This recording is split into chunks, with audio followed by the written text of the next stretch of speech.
Hello, मैं हूं अतुल आनंद और आप सभी भाई बहन का स्वागत करता हूं टेट न्यूज़ 24 के यूट्यूब चैनल पे। दोस्तों, आज हम एक बहुत ही अहम मुद्दा पे बात करेंगे।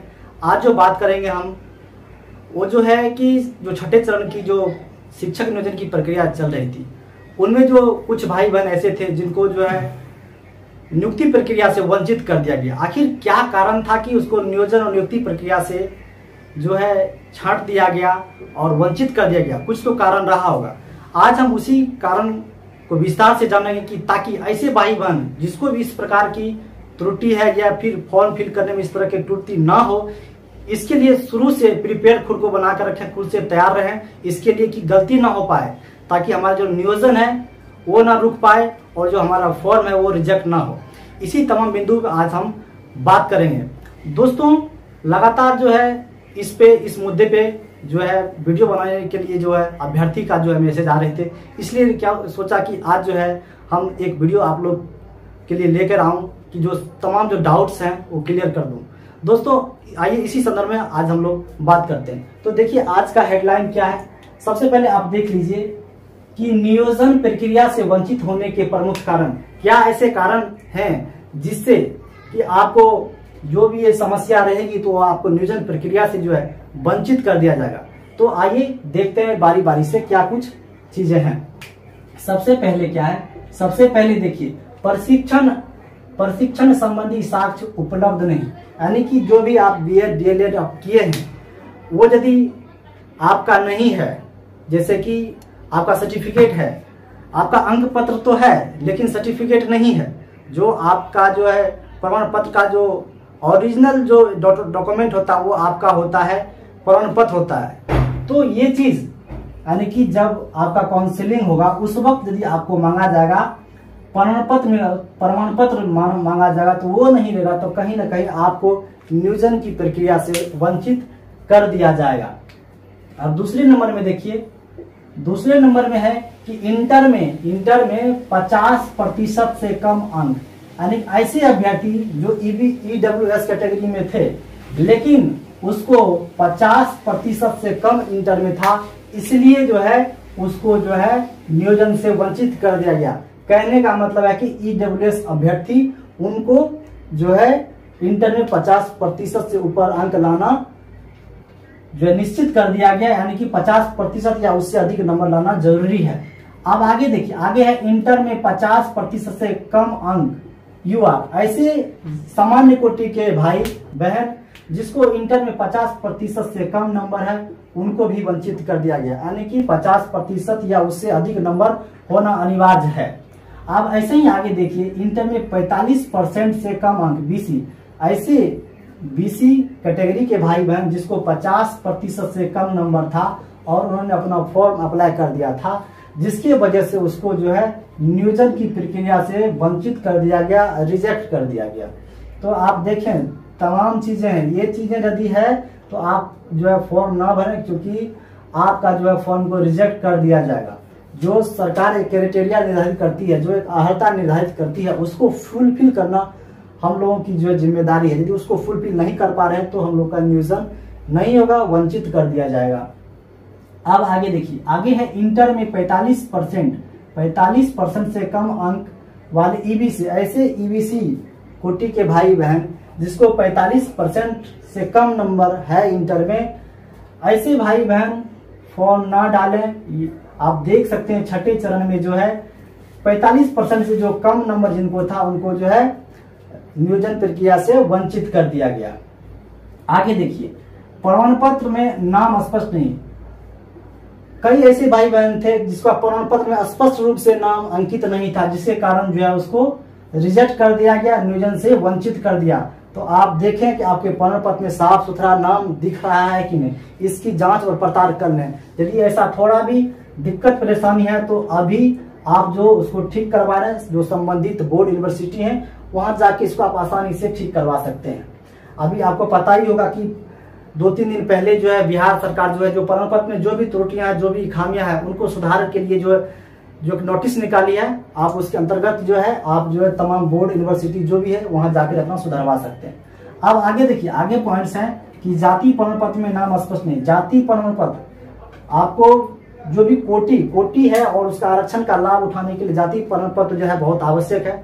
ऐसे में यदि जाति प्रमाण पत्र में आपका नाम स्पष्ट नहीं है, इस आधार पे आपको वंचित कर दिया जाएगा। और छठे चरण में ऐसा बहुत सारे अभ्यर्थी के साथ हुआ है, तो इसको आप लोग ध्यान रखेंगे। सारे डॉक्यूमेंट को जांच पड़ताल करते रहेंगे, है ना, पूरे प्रिपेयर्ड होकर तैयार रहना है ना, नोटिफिकेशन का इंतजार करते रहना है। और साथ साथ में डॉक्यूमेंट को दिन में एक बार जरूर देखना है, उल्टा के पलटा के, है ना। अब देखिए आगे देखिए, स्नातक विषय में पठित ग्रुप नहीं, ऐसे भाई बहन थे कि जिन्होंने स्नातक किसी विषय से किया लेकिन फॉर्म किसी और विषय से डाल दिया। ऐसे में क्या हो गया, उसका फॉर्म रिजेक्ट कर दिया गया। और जब डॉक्यूमेंट सत्यापन हो रहा था, जो जांच हो रही थी, वेरिफिकेशन हो रहा था काउंसलिंग के वक्त, वहां देखा गया तो उन्होंने किसी और सब्जेक्ट के लिए अप्लाई कर रखा था, लेकिन जो है उसका जो मूल प्रमाण पत्र उसमें कोई और विषय है। तो ऐसे में जो है इसको छाट दिया गया, ऐसे विद्यार्थी को वंचित कर दिया गया। आप आगे देखिए, सीटेट बीटेट प्रमाण पत्र फर्जी।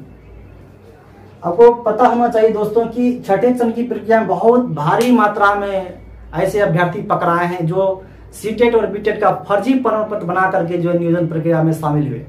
ऐसे विद्यार्थी को जो है वंचित कर दिया गया, साथ ही साथ उस पर जो है कार्रवाई भी की गई और उनको जेल का हवाला भी देखना पड़ा। तो दोस्तों फर्जी वाले की चीजें हैं, कहीं ना कहीं अब जो है 7वें चरण की जो प्रक्रिया हो रही है, ऑनलाइन प्रक्रिया हो रही है, तो इसमें फर्जीवाड़े का कहीं से कोई नहीं हो सकता। लेकिन फिर भी जो है ध्यान दें कि फर्जी के फेरा में ना रहें, फर्जी अभ्यर्थी धरा जाएंगे, क्योंकि फर्जीवाड़े के ऊपर बहुत सारे हम लोग काम कर रहे हैं। भावी प्रारंभिक शिक्षक संघ जो है हर एक बिंदु पे काम कर रही है, चाहे फर्जीवाड़े हो या जो विद्यार्थी जो भी परेशानी हो, त्रुटि संबंधी जो भी परेशानी हो, तमाम परेशानी को नजर बनाए रखा हुआ भावी प्रारंभिक शिक्षक संघ के तमाम जो एक्टिव मेंबर हैं वो लगातार इस पे काम कर रहे हैं।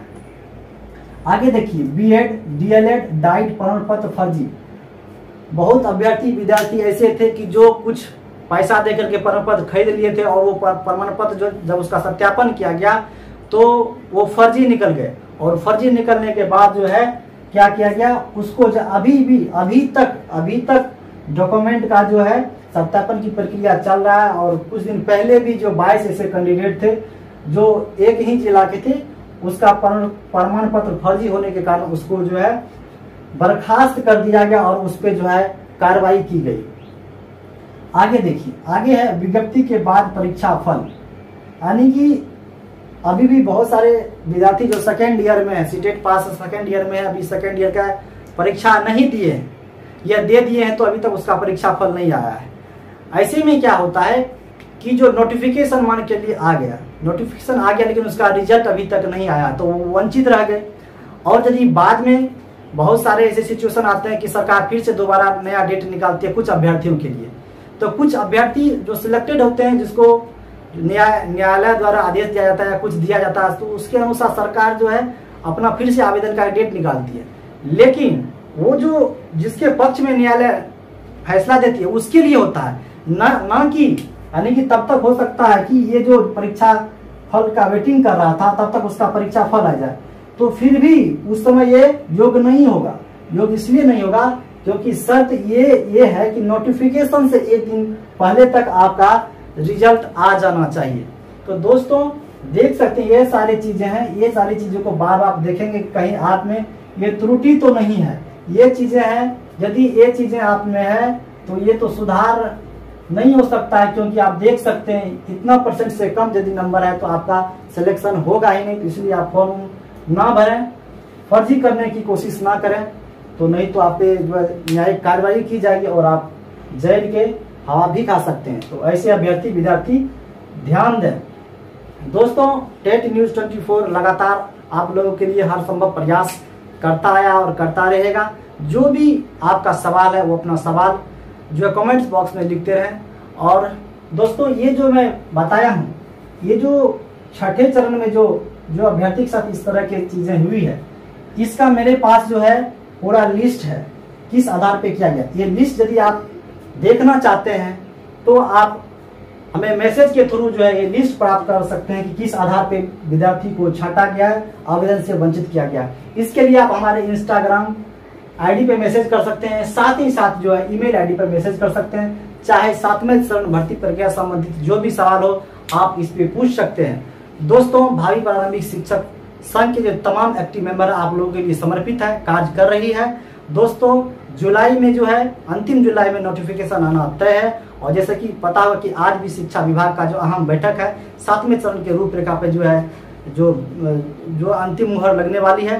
तो दोस्तों, ऐसे ही बने रहें टेट न्यूज़ 24 के साथ। तब तक के लिए नमस्कार, जय हिंद।